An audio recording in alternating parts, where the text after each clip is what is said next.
Един от най-IT настроените земеделци. Здрасти. В момента нищо. Бати човек, това е като скрита камера, разбираш? Разбираш за какво става въпрос? Това е малко сега. Да, чакай си се. С нещо да го тъгнем, това сме го платили. Вите, какъв е този скрив телефон, бе, брат? Samsung гледаш? Не е по. То ти обяснява всичко да ти кажа. Май вече е време да ви кажа аз това вече.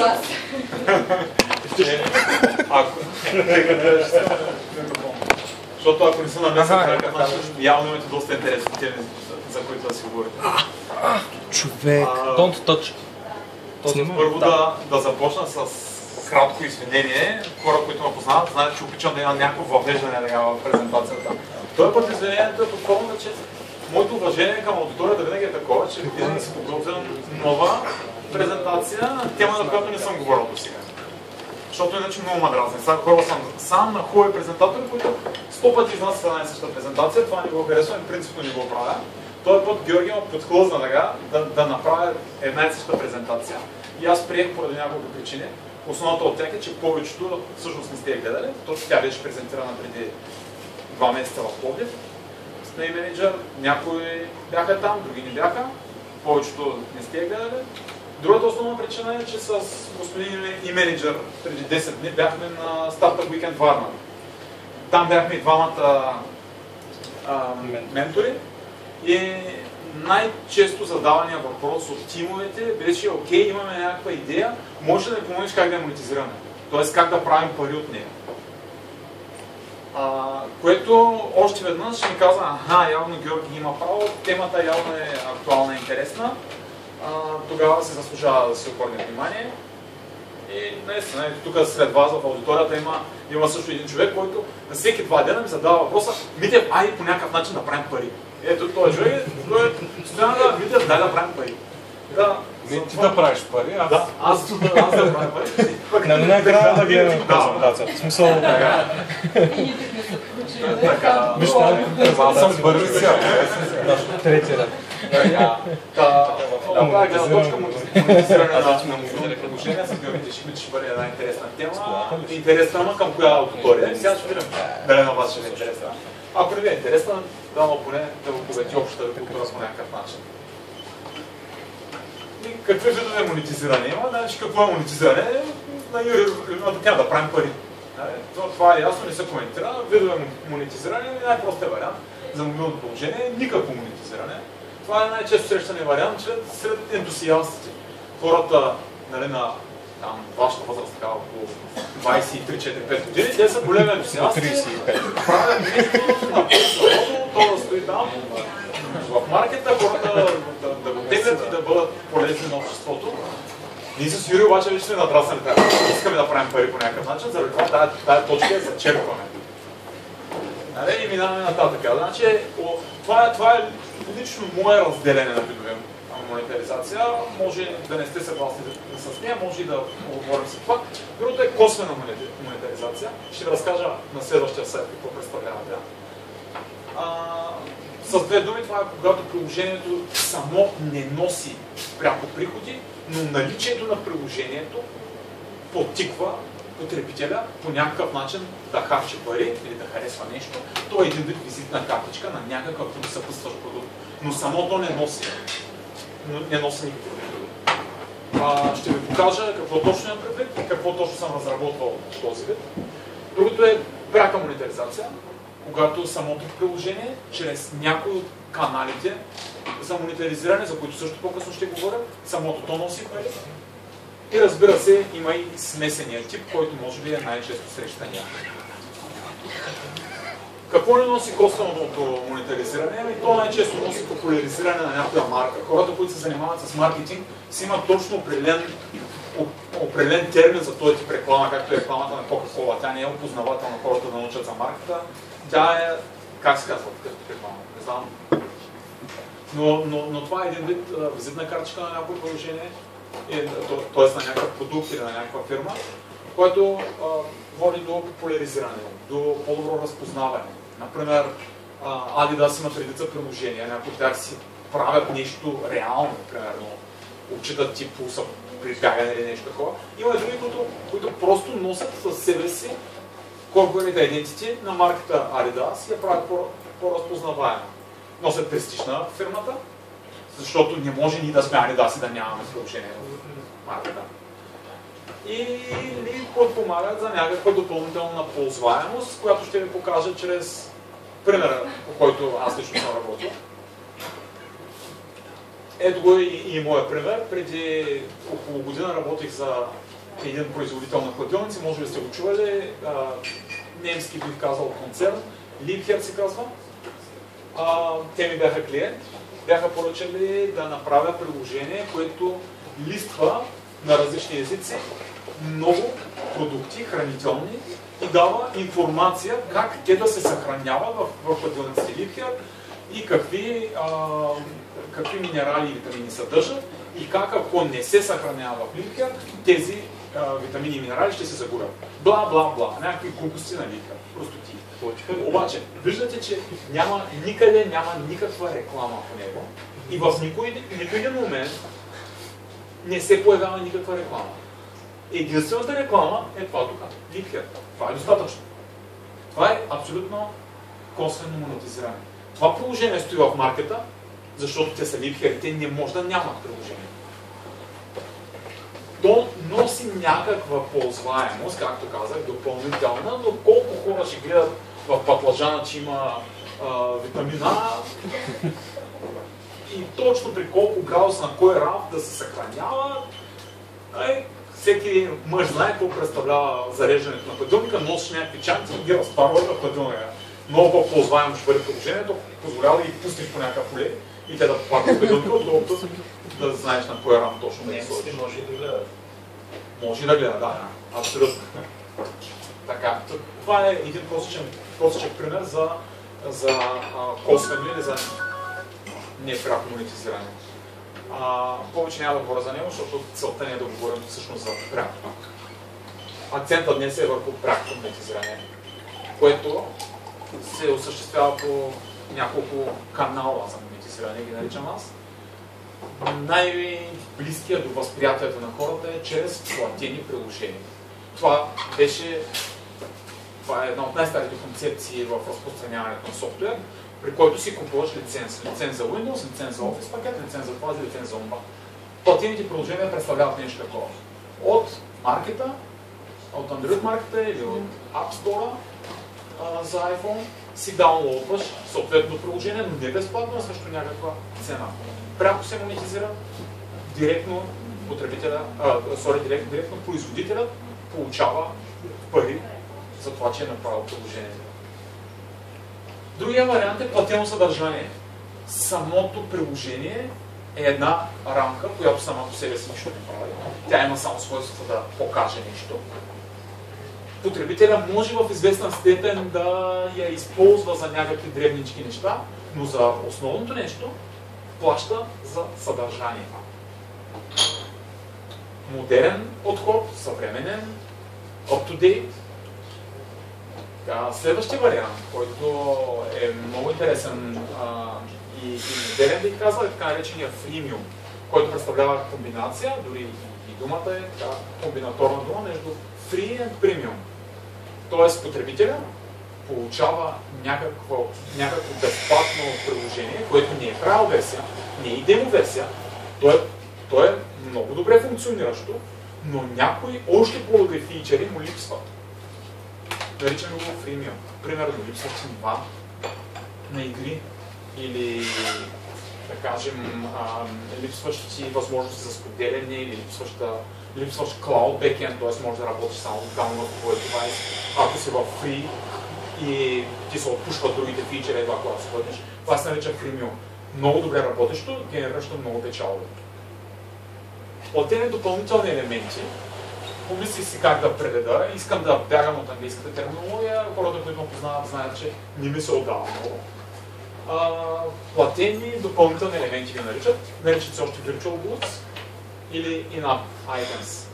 Това са но много често срещани в игрите, например.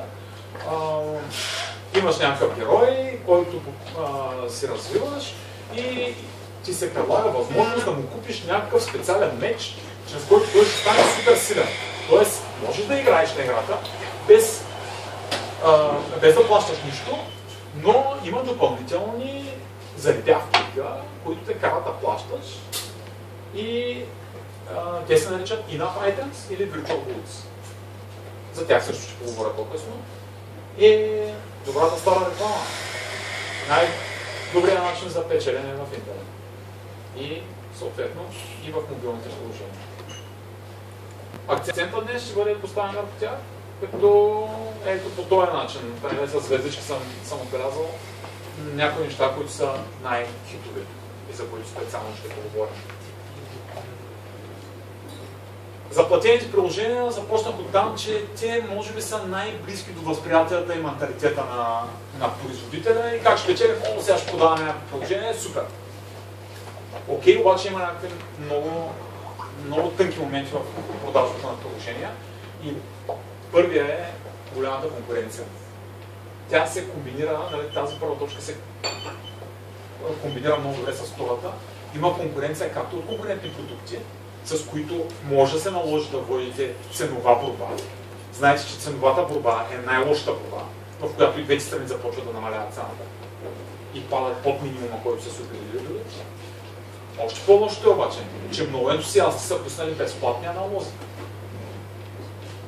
Ubuntu е един много добър аналог на Windows, примерно. Излизайки от мобилния свят.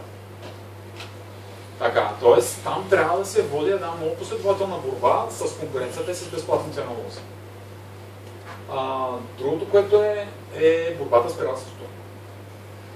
Да кажем, в iPhone производителите, става въпрос за производителите на приложения, разбира се, не за Apple, може би са облегчени от тази гледна точка, защото телефона трябва да бъде приспособен, както се нарича jailbreak, за да могат да се слагат нелицензирани приложения върху него. Иначе всичко друго минава през тяхния маркет, през App Store.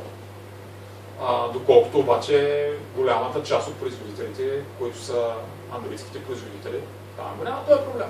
Да решаваш на телефона, че можеш да слагаш контент, който не идва от маркета, давай, някой го смъкнал някога, слагай APK-то и върви. Тоест, много лесно може и приложението ви да бъде изпиратствено. В тая връзка към едно от предизвикателствата принадлежи и също и точката, че много трудно можете да убедите клиент да си купи версия на приложение, което никой не е виждал. Тоест, ако не му дадете шанс да поиграе поне няколко нива от някоя игра или да поизтества поне няколко фичера, едва ли ще се купи. Една наша позната фирма, може би сте чували във Варна, Зарива, се казва, Зарива Games. Те бяха стартирали така с няколко игри, платени игри в App Store, на които не даваха шанс на потребителите да изтестват нищо или да гледат играта. Няма, просто не става. Трябва да им дадеш няколко нива, да тестват, да видят юзабилитито в фъна от използването. Тогава може да склонни да се плати. Иначе никой... Аз имам един израз, че много по-трудно е да накараш един потребител да плати 90 цента за нещо, отколкото веднъж платил 90 цента да го накараш да плати $9. Значи, веднъж платил, той е готов по принцип да плаща. А другото е менталната бариера да прескочи от нула на нещо си. Не знам дали сте съгласни дали имате такива наблюдения, моите са такива като цяло. За България, да. Да, но аз мисля, че за навсякъде да. Менталната граница е между нищо и нещо, а не между нещо и много пъти по нещо. Или другата сила е някой да пише някъде, че ти трябва това приложение, за да свършиш нещо. Да, другото е наистина някаква страхотна реклама. Кога това пасва добре? Пасва добре, според мен, платените приложения пасват добре, когато не можете да включите друга форма на монетизиране. Тоест, контент не можете да включите, реклама не можете да пускате. От време на време си позволявам да давам пример тук за навигацията. Ако имате навигационна система, някакси не върви да пускате банери рекламни, интерстишали или каквото и да е върху нея. Просто няма кой да я гледа. Освен това, няма как да направите аутентификация или да се говорите с пиратството там онлайн по някакъв начин. Тоест да правя обращение към сървър, защото навигациите много често се използват в чужбина. Там човек най-често се спира дейта пакета. Една хубава новина, между другото, отварям тук една груба скоба, т.е. абсолютно не свързана с цялото, че прочето миналата седмица, че е предявена претенция от някои от европейските комисари да отпаднат завишените цени на роуминга върху дейта пакетите. Аз да допълня, днеска получих съобщение, че от 1 юли намалят цените на разговори, на роуминг, и не глобал, а за другите не знам. Окей, това би било перфектно, но като цяло, аз често ползвам навигация от чужбина, предполагам ви също. Не може да задължите потребителя да има включена мобилна комуникация. Тоест, тук това за мен е един добър вариант. Или за платено приложение, цялата навигация да е платена, или безплатна самата навигация, но платен контент, платени карти.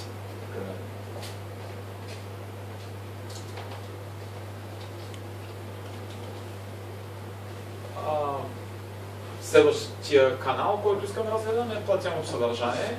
И потенциалът на платеното съдържание е как можем да разгърнем потенциала или как можем да се възползваме.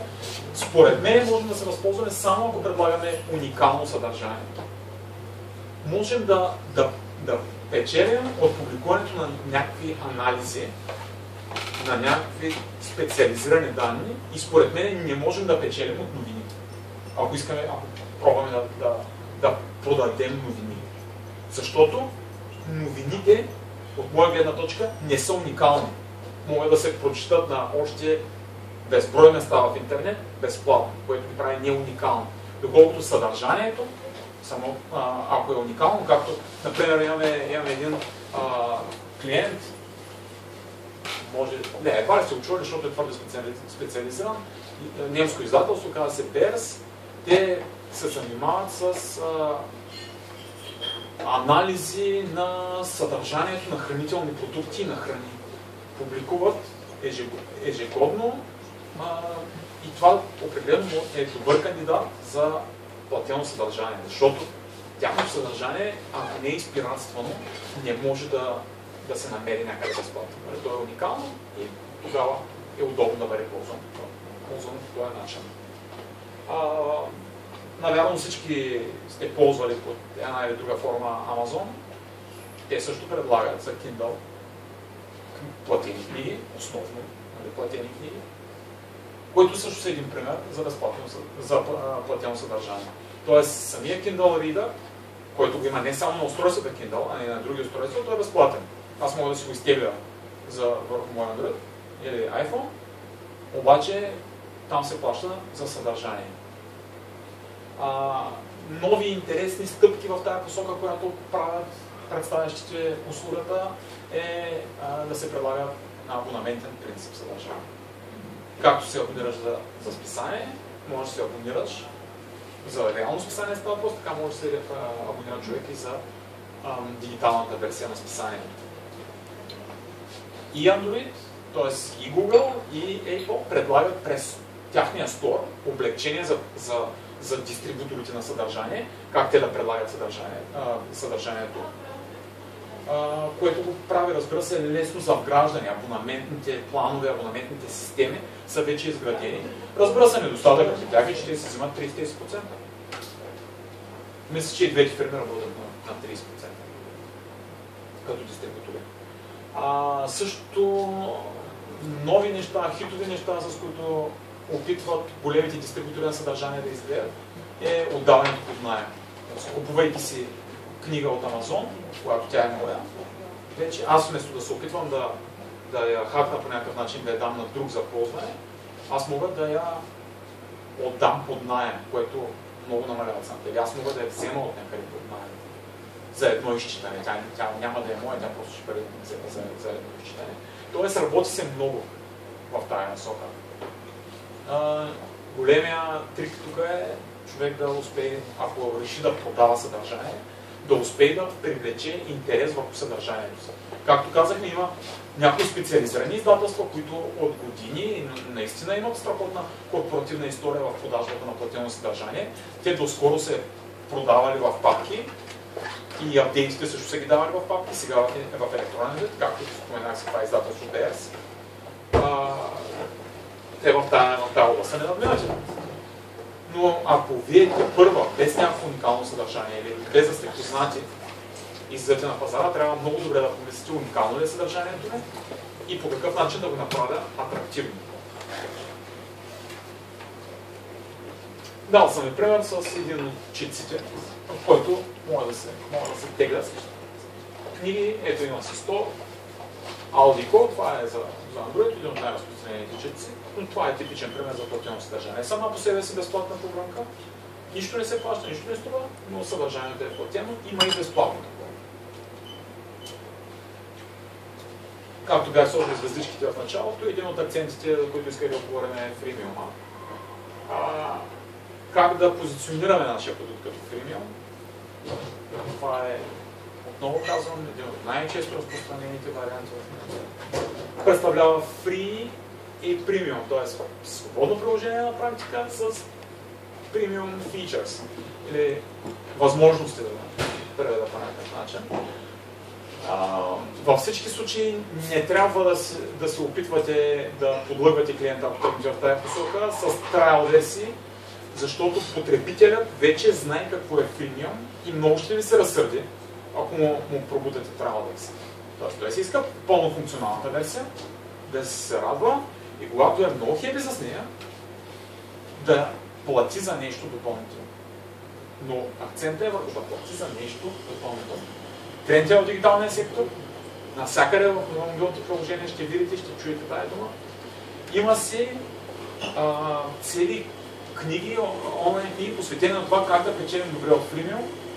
И ми беше харесал един цитат, че фримиума бил като самурайския меч. Ако умееш да го въртиш добре, ставаш безкрайно силен и смъртоносен за враговете си, но ако не умееш, ще си нарежеш собствените ръце с това. Защо ще си ги нарежеш? Защото твоите клиенти ще се ограничат до фри, няма да минат на премиум. И тогава си задаваш въпроса, добре, аз толкова усилия положих, те ползват само фри и там е много труден баланса какво да пусна безплатно и откъде нагоре да бъде платено. Ето, самурайския меч съм го сложил тук. И в крайна сметка водещо от гледна точка на монетаризацията там е да превърнем фри юзерите в премиум юзери. Ние от фри юзери не печелим нищо. Как можем да ги превърнем? Има, както казах, има изписани стратегии за това. Аз не мога нито да го хвана, нито съм толкова умен, че да мога да говоря на тая насока. Но един от основните моменти там е да се грижим за нашите фри потребители по същия начин, както се грижим за нашите премиум потребители. Тоест, те да получават новите версии заедно с премиум потребителите. Те да получават сапорт заедно с премиум потребителите. Да не правим никакво разделение между тях. Грижата за клиента при тази огромна конкуренция, според мен, е ключова в успеха на фирмата, на бранда и в крайна сметка на приложенията, които излизат от този бранд. Мога ли само да вмекна нещо? Тъй като в момента с Пресиян така имахме нещастието да пуснем по една игра, която е точно на този принцип. Тя не е мобилно приложение, нормална игра си е, но по принцип е фри, само че като си платиш и изведнъж машината ти и това, което играеш, става съвсем различно. Не толкова осезаемо, че да те кара да се рекълсваш, т.е. да кажеш, майната ми да зарежеш играта, но просто разликата е осезаема. И те по този начин ми се струва, че успеваемостта са си вдигнали доста. Просто защото когато се откажеш от платения си акаунт и решиш, аз сега няма да това, изведнъж почва да ти се случват много неприятни неща. Много неприятни. Имам предвид изведнъж, както си, т.е. ако приемем, че там играчите са максималното е 10-то ниво и ти с 9-то ниво, изведнъж, както си винаги си бил, да кажем, топ нали, играч там в това, изведнъж почваш да си в последните там, 2-3 последните. И така. И така да си платиш пак, за да париш пак. Идеално, ако се ядосиш това. Окей, Как ще се аз лично такива приложения, че трябва много качествен продукт. В смисъл, той наистина да е много заребяваш.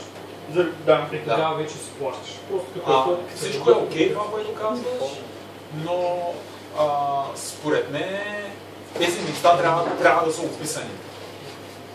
Тоест да си пише ясно какво ти ще спечелиш, ако станеш премиум. Но това не е класно. Някак си ще те класираме по-нависоко. На мен не ми звучи добре. Това ми е... Не. В мачовете, тъй като мачовете могат да бъдат между, т.е. до 2 левела разлика. Да. И да кажем, ако преди си бил, ти си 9 левел и с тебе играят, да кажем, 9, 8 и 7, т.е. ти си в горната част на твоя отбор, срещу горната част на другия отбор. Изведнъж, както си 9 левел, почваш да си в долната част на твоя отбор. Разбираш, всички са левел над тебе. Не съм експерт, обаче не би го направил този начин. Някакси е така... Много е брутално. Много финно е направено. Елегантно е направено. Вече има нещо видно как да казвам. Много хората, които са играли по 20-30 хиляди, забелязат.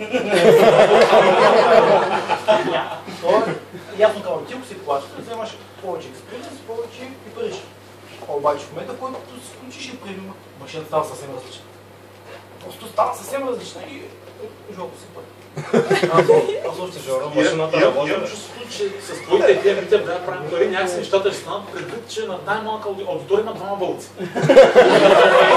Един, той не си е платил. На хитреците най-май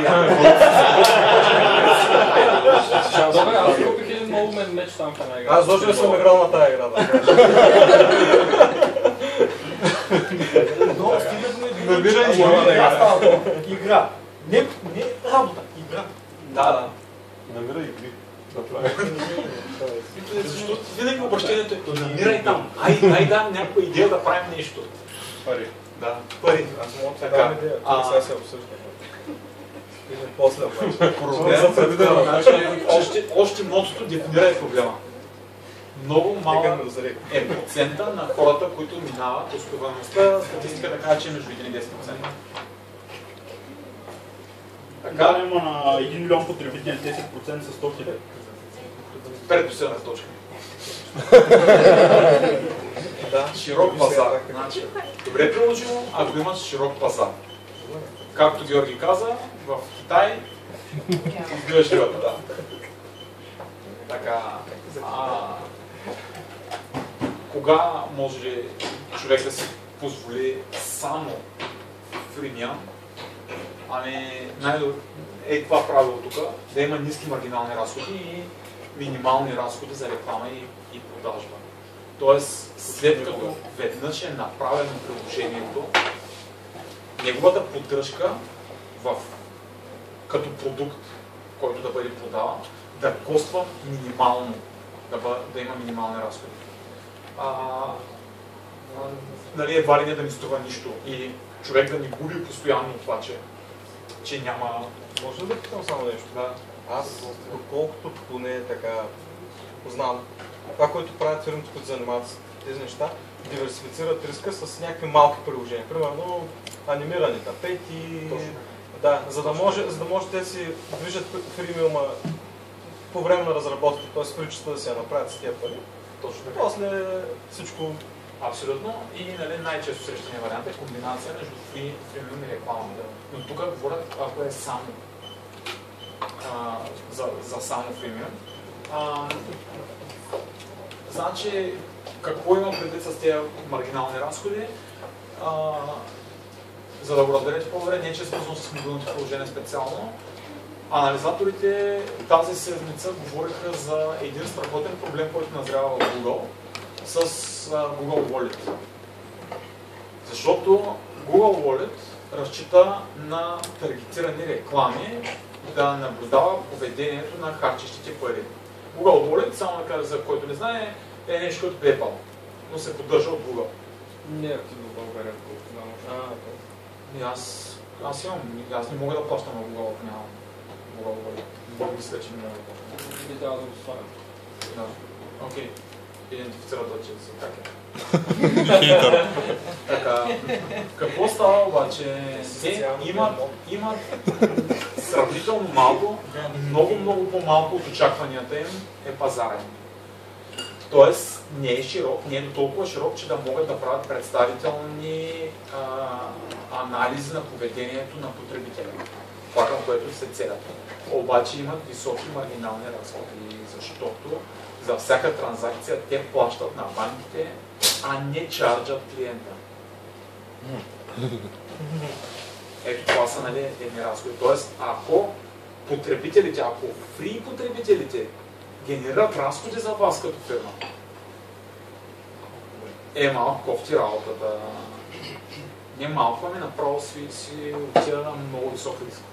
Защото това е последен коефициент, който всички менеджери много го обичат. Return on Investment е функция само от премиум потребители. Той идва от тях. А фри, окей, ако са на нула, но ако започнат да генерират разходи за вас, тогава вече работата става сериозна. Освен ако при фри нямаш реклама, пък при премиум ти го махат. Това разбира се така. Исках да покажа с тези скриншоти колко е богат фримиум пазара. Просто зададах най-често премиум версиите на фри приложенията се казват така наречените Pro версии. И просто зададох в сърча на Android, зададах Pro.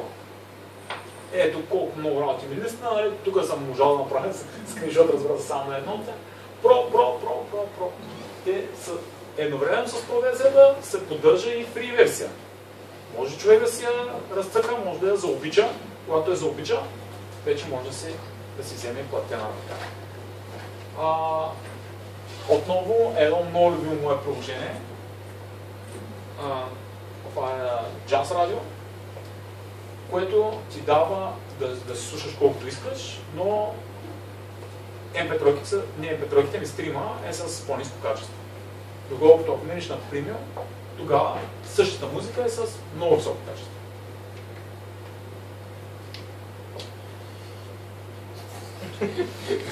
Не става за правене. Друго ще е да ходиш там хора. Тогава няма проблеми. Ще кажа идеята при лампа. Ти с порно ще става. С порното е същата работа. Жоре, фримиум порно, обаче с диктор, с коментар. Не си платиш, не го махам. Да, добре. И само един глас. Китайски коментар. Какво беше? Влязохте ли вече? Тогава. Ох. Обаче това на китайски. Така. На PyTams. Другия начин за и на PyTams. Любимо забавление на моите деца. При което е тази досадна копка, която Том, може да бъде разкрасявана чрез шапчици, очила, папионки и всякакви такива работи. Сама по себе си котката се работи добре, повтаря с променен глас това, което кажеш, прави и други простоти, но за да сложиш тениска, примерно там на Борусия Дортмунд или нещо такова, трябва да си я купиш от някъде. Okay? И даваш някакви си стотинчици, за да се случи това нещо. И в един момент обаче може и котката да реши да стъчкува и да млъкне и тогава да може да проговори, ако и купиш сладолет.